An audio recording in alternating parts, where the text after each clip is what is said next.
3, 2, 1. Roll G up on its sound. This Channel 3 HD newscast is brought to you by Window Nation, America's choice for windows. You gotta talk to the remote, stand by.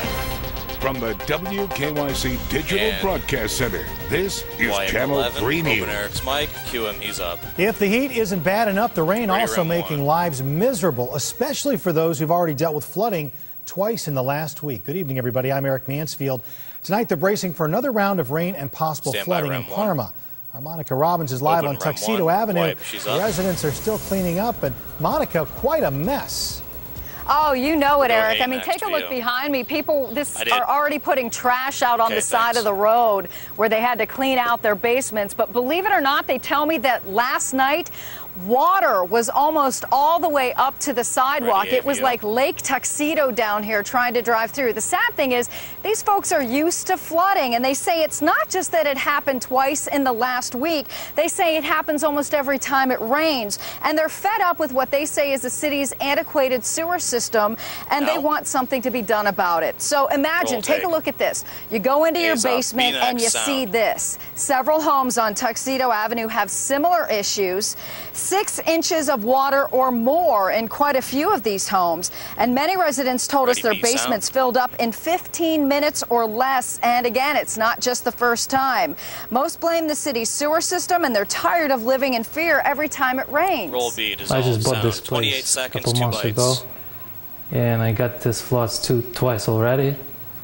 So I'm kind of concerned about it, but there is nothing I can do, I think. I'm very, very frustrated. What's the sense of having, I mean, how would I sell this house? I could never sell this house. I mean, who's going to buy it? Very upset, very upset. So I'm very upset, very upset. Open round 1, cure. And you can obviously understand why. I talked to one man who told me he's already on his second insurance company for flood insurance because the first one already dropped him because he had so many claims. And now that he's flooded twice in the last week, he's afraid this company may drop him too. Now, Parma police, though, are telling folks down here that if you're getting back up in your home, and remember, it's probably going to rain again tonight, they're telling people here to contact the Cuyahoga County Engineer's Office, and the number's on your screen. It's 1-800-683-2689. And if you have an emergency from flooding, obviously that's when you call the emergency services number, Eric. And take the Okay, Monica, thank you so much. 11. And well, even though the mercury was only in the 80s today, it felt like we were in the upper 90s, but can we expect a break from this humidity? Let's ask AJ right now and find out. Hi, AJ. Hi there, Eric. And the heat index values in the upper 90s. Didn't hit that 100-degree mark, but still it is awfully steamy out there. Rain showers have been generally light as of right now. You can see a couple of areas of concern there in northern Trumbull County and also southwest parts of the Canton area moving through Stark County. So those are really the only 2 regions where we're seeing some appreciable rain falling right now, perhaps even a little lightning in those thunder showers. High temperatures today, officially 88 at Hopkins Airport. So that came in a couple of degrees shy of where we thought we'd be. Thought for sure we'd hit a 90 today, but enough cloud cover prevented that. Everyone else in the upper 80s, not one 90-degree high temperature there for today. Right now it's 81 downtown Cleveland. Akron-Canton is checking in at 87 degrees. Heat index values now have come down a little bit. Feels like 93 in Akron-Canton with a sunset tonight, 8:53. Our temps staying in the 80s this evening. The full forecast details, including any big changes coming up this week for the cooler, right around the corner. Cooler we like. AJ, thank you so much. Well, if you live in Cleveland, you'd like to go to the pool tomorrow, now you can.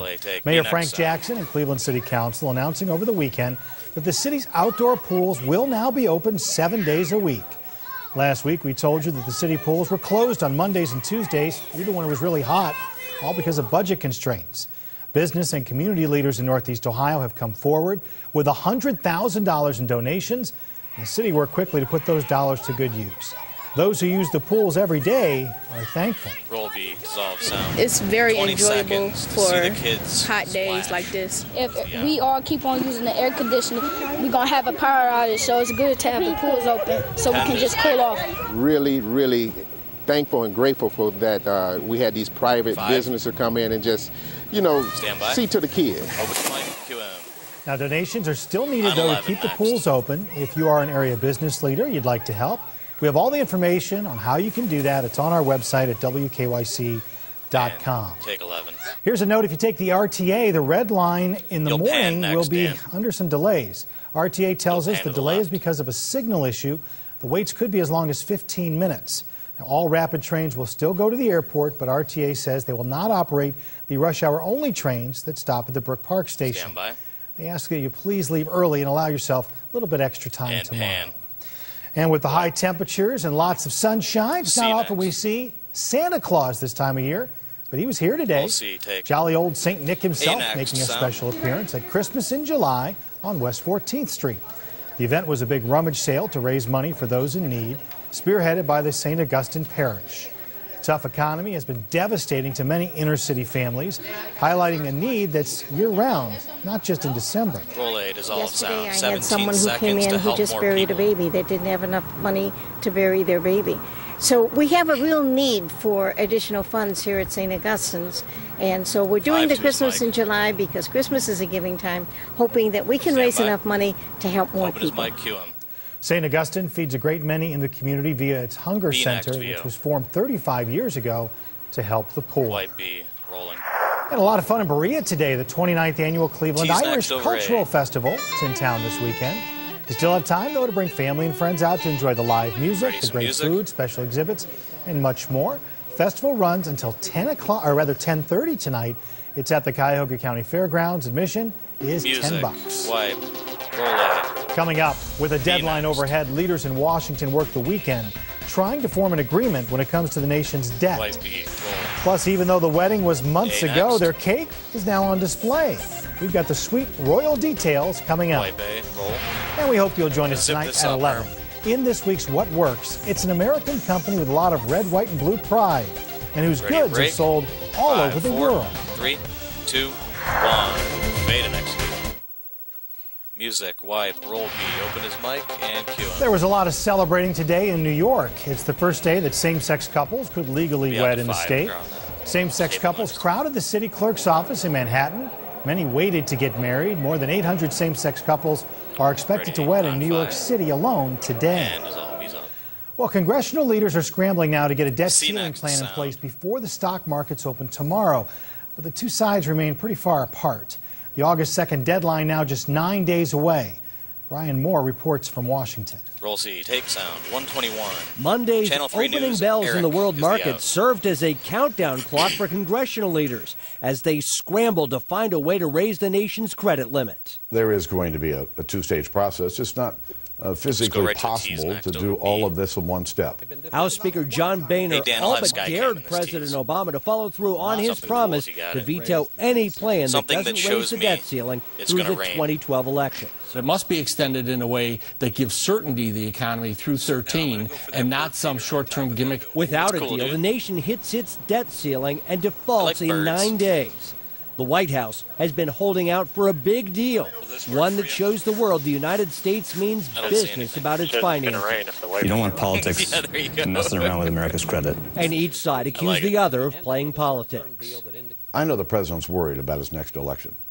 But my God, shouldn't we be worried about the country? 20 seconds. With or without help from Democrats, the Speaker says he and his party are moving ahead. Senate Democrats say they're working on a plan of their own, setting the stage for a duel between two bills. Well, President Obama will have to sign off on any plan. Republicans and Democrats in the House and Senate will have to fight this one out. In Washington, I'm Brian Moore, Channel 3 News. Eric? Music, wipe, roll B. Brian, thank you so much. Coming up, looking for that perfect wedding cake. How about one from the Royals? It's on display. We'll show you where it is coming up. And wipe, it's up. But after the break, as we get ready for Monday, AJ is tracking rain. Our 5-day forecast is straight ahead. 3, 2, 1. Fade and execute.